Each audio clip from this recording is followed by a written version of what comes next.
আসসালামু আলাইকুম।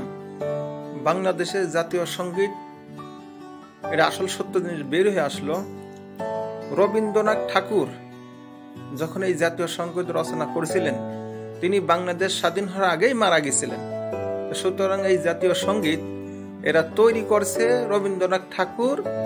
এরা আপনার কলকাতা বাঙালিদের জন্য, কলকাতা বাংলা ভাষা যখন ছিল ভারতবর্ষ, ওরা তৈরি করছেন। সুতরাং বাংলাদেশ স্বাধীন হওয়ার আগেই 1971 সালের আগেই এই রবীন্দ্রনাথ ঠাকুর মারা গেছেন।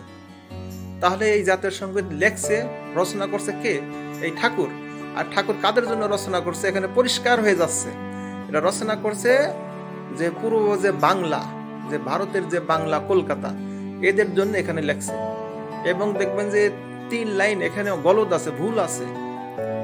যে একটা ভারতের একটা দিঘিরে বলা হয়েছে, দিঘি, যে চূড়া দিঘি, এটা কিন্তু ভারতে অবস্থিত। এখানেও একটা প্রমাণ মিলছে। সুতরাং এতদিন এই মিথ্যা দ্বারে মনে করেন যে সত্য বানায় রাখছে আমি লীগ পন্থী কিছু সঙ্গীত লীগ। এই সঙ্গীত লীগরা এই মিথ্যা দ্বারে সত্যি বানায় মানুষের ভিতর ধরে রাখছে। ভারতের রচনাকৃত জাতীয় সঙ্গীত আমাদের মাদ্রাসা বা স্কুল ভার্সিটিতে গাওয়া হবে। বাংলাদেশের কিছু কোরআন হাদিস ইন্ডিয়ার ভার্সিটি কলেজে কি পড়ানো হয়? হয় না। তো সুতরাং আমি পরিষ্কার ভাষায় বলতে চাই, রবীন্দ্রনাথ ঠাকুর যখন বাংলাদেশ স্বাধীন হওয়ার আগেই মারা গেছেন আর এই জাতীয় সঙ্গীত রচনা করছেন, তাহলে তো এটা ভারতের জন্য। তো সুতরাং অবিলম্বে বাংলাদেশের জাতীয় সঙ্গীত পরিবর্তন করে নতুন একটা জাতীয় সঙ্গীত করা, যে জাতীয় সঙ্গীত বাংলাদেশের মানুষ গ্রহণ করবে, অবিলম্বে দরকার। আর এই সঙ্গীত যারা লীগ, এরা হলো আওয়ামী লীগ পন্থী।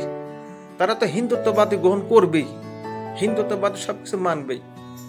এবং বাংলাদেশে দ্বিতীয়বার স্বাধীন হয়েছে, বাংলাদেশ যে বিপ্লবের মাধ্যমে দ্বিতীয়বার যে স্বাধীন হয়েছে, এই পরিপ্রেক্ষিতে অবশ্যই বাংলাদেশের জাতীয় সঙ্গীত পরিবর্তন করা।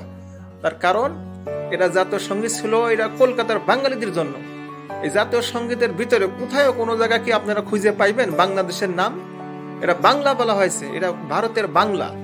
সুতরাং এই জাতীয় সঙ্গীতের ভিতরে কোথাও বাংলাদেশের নাম আপনি পাইবেন না।